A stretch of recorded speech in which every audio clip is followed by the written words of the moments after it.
اسے تم حقارت سے مت دیکھنا. قوم کے دنیا کے ان ظالم درندوں سے کہہ دو کہ دنیا والوں، دنیا کا یہ گلیمر، دنیا کا حسن، دنیا کی روشنی اور چکا چوک تمہیں مبارک ہو. ہم نبی کی بیٹی فاطمہ کی کنیزیں ہیں. ہمارے لیے فاطمہ کی زندگی مبارک ہو، ہمارے لیے سیدہ زینب کی زندگی مبارک ہو. نعرہ تکبیر، نعرہ رسالت، مسلک اعلی حضرت، اصلاح معاشرہ، مذہب اسلام، حضرت علامہ غلام غوث قادری. بات جس سمت نکلی ہے اسی سمت بات ہوتی چلی جائے گی. میں عرض یہ کر رہا تھا، اسلام دنیا کو کیا دیتا ہے؟ اللہ فرماتا ہے قرآن مقدس کے اندر، اللہ ارشاد فرماتا ہے ان الدین عند اللہ الاسلام. اللہ کے نزدیک اگر کوئی دین ہے تو دین اسلام ہے. آج دوسری کمیونٹی کے، توجہ سے سنیے گا، تھوڑا سا ساؤنڈ بڑھا دو بھائی. آج دوسری کمیونٹی کے لوگ ہم سے کہتے ہیں کہ غلام غوث قادری، ہم نے تو اسلام کو آپ کی زبان سے دیکھا. میں نے پلٹ کے پوچھا تھا، زبان تو پارٹس آف باڈی میں دیکھنے کی چیز نہیں ہے نشاط بھائی. زبان سے تو بولی انسان بولتا ہے، زبان سے تو ہم کلام ہم ہوتے ہیں، زبان سے تو ہماری گفتگو ہوتی ہے. لیکن آپ نے زبان سے اسلام کو کیسے دیکھا؟ تو ایک ہندو شخص کہتا ہے کہ جب آپ بولتے ہیں تو ہمیں تو لگتا ہے کہ دنیا میں سب سے سچا دین دین اسلام ہے. لیکن جب مسلمانوں کو ہم گراس روٹ پہ دیکھتے ہیں، زمینی سطح پہ مسلمانوں کے معاملات کو دیکھتے ہیں، چونکہ دوسری کمیونٹی کے لوگ قرآن کا مطالعہ نہیں کرتے، دوسری کمیونٹی کے لوگ بخاری، مسلم، ترمذی، نسائی، ابن ماجہ اور ابو داؤد کا مطالعہ نہیں کرتے. وہ آپ کے معاملات کو دیکھتے ہیں،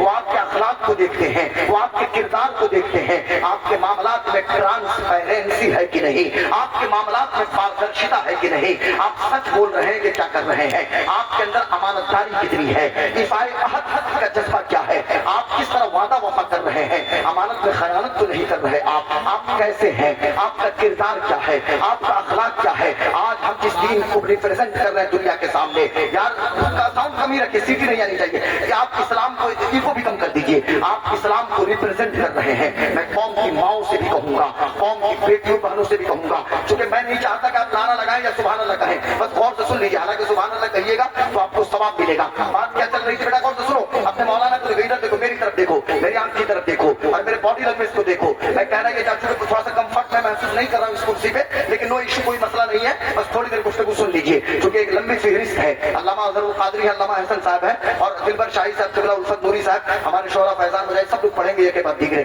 میں عرض کر رہا تھا میرے دوستوں، میرے بزرگوں، میرے بھائیوں، بات کیا چل رہی تھی کہ بات یہ چل رہی تھی، میں یہ کر رہا ہم اسلام کو ریپرزینٹ کر رہے ہیں. ہمارا اخلاق کیسا ہو، ہمارا کردار کیسا ہو. لوگ کہتے ہیں کہ گراس روٹ پہ ہم نہیں دیکھ سکتے، لیکن ہم کہاں سے مثال پیش کریں. آؤ ہم ذرا پیچھے چلتے ہیں. یہی انڈیا کی سرزمین ہے. سن 711 کو نوٹ کیا جائے، 711 کو، 711 اور 712 کے بیچ میں، یہ 2026 عیسوی چل رہی ہے. 711 اور 12 میں محمد ابن قاسم کی آمد انڈیا کی دھرتی پہ ہوتی ہے. آپ کو خبر ہے محمد ابن قاسم کے بارے میں؟ آپ جانتے ہیں محمد ابن قاسم کو؟ ہمارا کون نوجوان جانتا ہے محمد ابن قاسم کو؟ قوم کے بیٹے کو فرصت کہاں ہے پبجی اور فری فائر سے؟ ہمارے بچوں کو پتا کہاں ہے کہ کون ہے محمد ابن قاسم؟ ہمارے بچوں کو کیا خبر کون ہے قتیبہ ابن مسلم؟ ہمارے نوجوانوں کو کیا خبر کون ہے طارق ابن زیاد؟ ہمارے نوجوان کیا جانے کون ہے یوسف بن تاشفین؟ ہمارے نوجوانوں کو کیا خبر ہو کون ہے موسیٰ بن نصیر؟ ہمارے بچوں کو کیا خبر ہو کہ کون تھا سلطان صلاح الدین ایوبی، اور کون تھے نور الدین زنگی، اور کون تھے شمس الدین التمش؟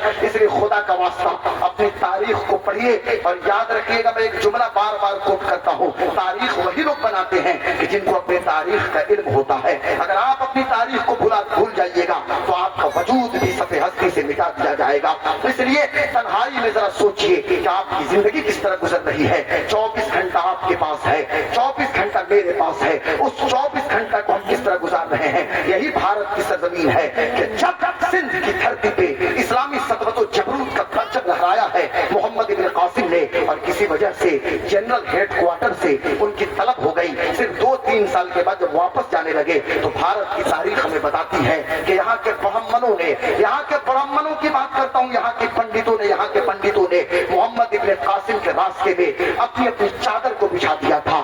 جگہ جگہ محمد ابن قاسم کے مجسمہ کو نصب ان لوگوں نے کرنا شروع کیا تھا. جب کسی پوچھنے والے نے پوچھا تھا کہ پنڈتوں بات سمجھ میں نہیں آ رہی ہے، محمد ابن قاسم کو تم نے حملاور کہا تھا، محمد ابن قاسم کو تم نے ظالم کہا تھا، لیکن جب یہ بندہ جانے لگا، جب یہ رخصت ہونے لگا تو کیا وجہ ہے کہ چوک چوراہے پہ تم اس کا مجسمہ نصب کر رہے ہو؟ کیا وجہ ہے کہ اس کے راستے میں اور اس کے گھوڑے کی سموں کے آگے